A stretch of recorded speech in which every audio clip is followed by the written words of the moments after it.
ज्याबद्दल सगळी ती चौकशी करायला सांगितलेली आहे. आदित्य थोडंसं बाजूला आहे. काय दिला, कुणाची शिफारस होती, काय होती, काय ह्याचा तर शस्त्र परवाना तर दिला नाही असं स्वतः सीपीचं म्हणणं आहे. योगेश कदमांनी दिला असं बोललं जातं आणि त्यांनी सांगितलं की नेत्याचा दबाव होता. एक मिनिट तसं नाही. त्यांनी शिफारस केली परंतु सीपीने दिला नाही असं सीपीचं म्हणणं आहे. असं काय करतात दादा शिफारस स्वतः सीपी म्हणाले दादा शिफारस केली पण त्यावर दोन नेत्यांच्या दबाव होता असंही त्यांनी चौकशी सांगितलं. होईल ना बाबा.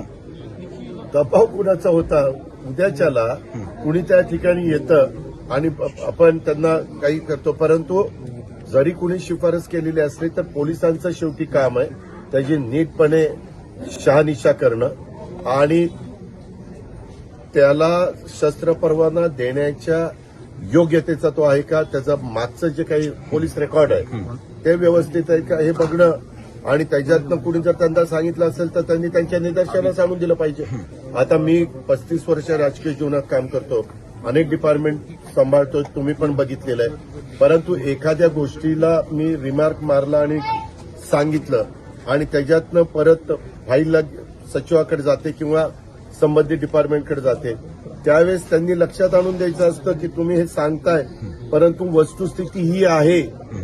आणि त्यांनी सांगून देखील आम्ही म्हणलं नाही वस्तुस्थिती आहे तरी देखील आपल्याला करायचं तर तो 100% दोषी आहे.